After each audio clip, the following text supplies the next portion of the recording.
Hello, welcome to my presentation. Today I'm going to talk about a simple solution to an important fundamental problem in parallel programming called group mutual exclusion problem. This problem occurs when threads require to share a resource or a data. In this talk, I will describe the problem, list some applications, briefly comment about the literature, and review an open problem, and present the proposed solution, and finally summarize the contribution. Before I start the problem, I will also follow Leslie Lombard's advice on giving conference presentation, and that is just to motivate the audience to read the paper, not to explain the details of the paper. So let me start with a simpler problem called the mutual exclusion problem with just two threads. So consider thread 1 and thread 2, and this is the code segment of thread 1 and this is the code segment of thread 2, and they would like to share the resource R. The resource could be a printer or a data structure or a database, or it could be any software. So basically they want to access this resource in a mutually exclusive way. So in that the code segment of thread 1 and thread 2, this portion which basically access the shared resource are the critical part, because this portion has to be coded properly in executing, because that's the portion which access the shared resource. This problem is known at least since 1962, but the multi-core revolution brought the renewed interest to this problem, because in the past, the concurrent programming is considered as a kind of, specialized activities, only experts can do that. And also, parallel programming is mainly dominated in high performance computing domain. Because now we have multi-core systems where we can run many threads simultaneously to solve a problem. Mutual exclusion becomes a fundamental problem to be solved. Becomes a mainstream activity. The problem was introduced formally by Dijkstra in 1965 in a just one-page CSEM paper, where it states the problem and states its properties, and then solves the problem, and even provides a brief correctness proof. It's a beautiful paper, just one-page paper. The problem is kind of, consider n threads. I call it the cyclic threads because they can repeatedly access the shared resource. The problem is to design an algorithm that assures at any time at most one thread is allowed to use the shared resource. Equivalently, kind of, at most one thread is allowed to execute the critical section at any time. And when one or more threads have expressed their intention to use the resource, at least one thread should kind of, eventually succeed, because you don't want the entire system to be halted. So that's the kind of, the minimal requirement. But that's not good enough. You need a better solution with more desirable properties. At the least, there shouldn't be any starvation. Every thread interested in accessing the shared resource should eventually access that. And no thread should be bypassed repeatedly more than a number of times. If you just put the number k, then it's called k-bounded wait. The best case is first come, first serve. Group mutual exclusion is basically the generalization of mutual exclusion problem. In mutual exclusion problem, the shared resource has to be accessed in mutually exclusive way. Here, all the threads are assumed to have a kind of conflicting goals. But there are situations where not all threads have conflicting goals. So you bring a new aspects into the problem, which is concurrency. If the threads are having same interest, then they should be able to access the resource concurrently. So you have mutual exclusion property and concurrency property. If you look at it carefully, they are conflicting goals.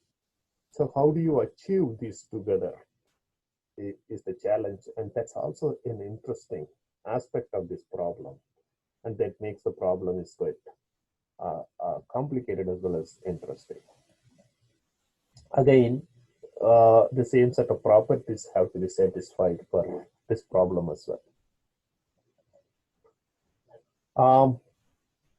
There are several applications you can think of. The author of the problem, Young, when he introduced an example of shared access to large data objects stored in a secondary memory device, the jukebox. So you have a kind of jukebox which can play CDs. When a particular CD is loaded into the jukebox, simultaneously many programs can access that CD if those threads are interested in the same song stored in the CD. If you want a different songs that's stored in a different CD, then you have to wait until that CD is loaded. That was the kind of basic example he proposed. And Kartsnagas introduced the next solution, and he motivated the problem with a different application in the database context. We have a distributed database where large chunk of cache data is cached locally, then the thread interested in the same data could access concurrently. Pillalat's group from CMU, they applied this problem to design concurrent data structures. That kind of created a quite interesting aspect of this problem. Now with the multi-core, designing concurrent data structures become a mainstream activity. And so the problem plays a central role. So they illustrated how to apply the solution to design shared stack, shared queue, and dynamic shared stack, where threads can access these data structures concurrently. And in the cloud context dominated by multi-core systems, this is applicable to concurrent servers, because concurrent servers kind of uses several clients to respond to the requests. So if the requests are of interest to the same data structure or same data, they should be able to allow to access concurrently. So next we'll just briefly look at the solutions, and just to recall the problem, we have the critical section that access the shared resource. We need to kind of insert the entry code and the exit code, and that essentially kind of forms the algorithm. So the algorithm design is nothing but kind of designing this entry code and exit code in a way that kind of it solves the problem.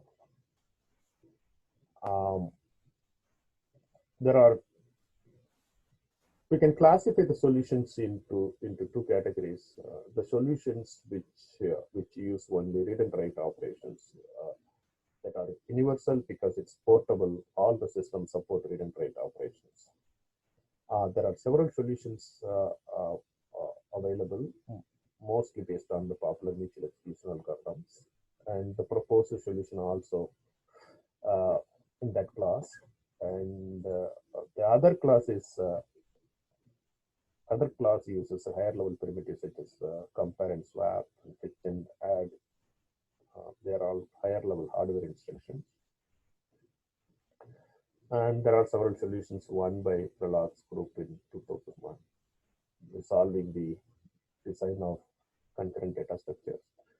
And there are three algorithms proposed by Danek and Archelagas, and one by Patent Huang, 2010. And we also proposed a solution recently established in Asian transaction parity.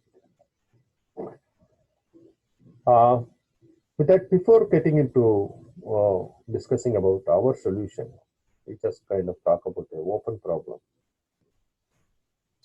In 2001, just after the problem was introduced in 1998, the first served group mutual exclusion algorithm was proposed, and that use order of a remote memory reference complexity. That's the kind of gold standard in this context. That's the time complexity, and that uses order of n squared shared variable in cache-equivalent models.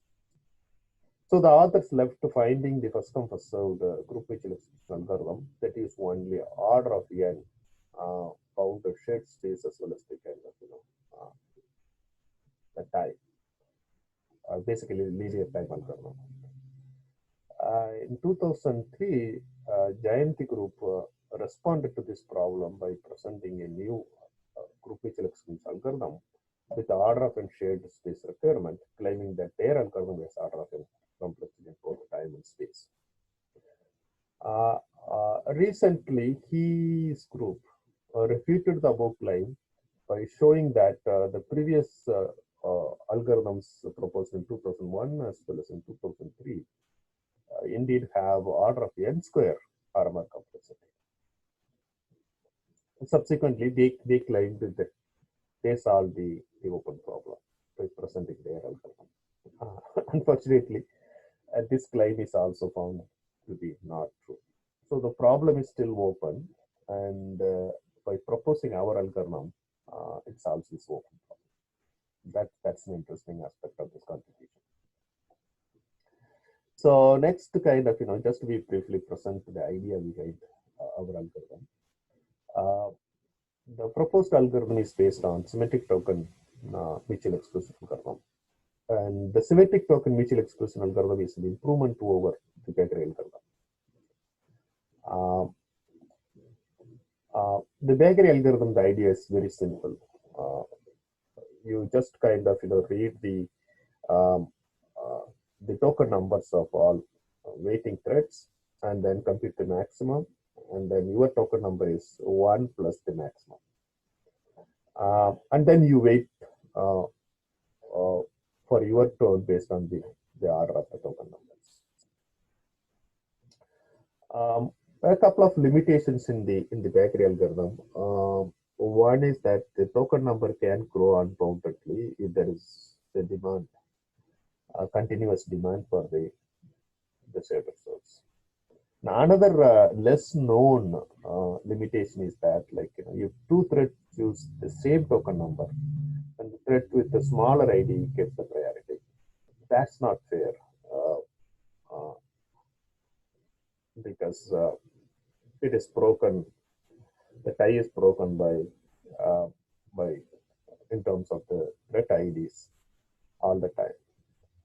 So to solve the problem, the symmetric token algorithm basically allows the token to be drawn in both directions, and positive and negative alternatively, and that mitigates the problem, and that also kind of implicitly solves the fairness issue, because choosing a positive token or a negative token is equally likely, so it is fair. So the algorithm uses one additional bit, a D, to indicate the direction of the token to be chosen at any time. So the token direction is alternated to control the token growth among the competing threads holding the same type of tokens. The thread with the highest priority changes the direction of the token number before entering the CS.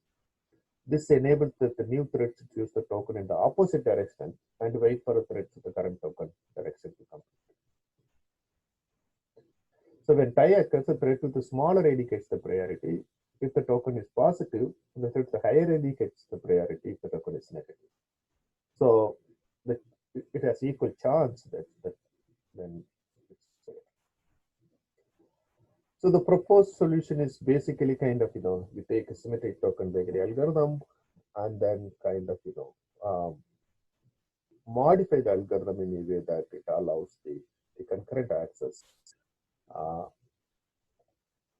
if the threads are interested in the same, if the threads do not conflict in accessing the shared resource. It looks simple, it's quite intricate to design the algorithm without compromising the simplicity of the algorithm because it can quickly run into kind of complicating the algorithm. So you have to kind of carefully design the algorithm. So how did we do that? Please read our paper. And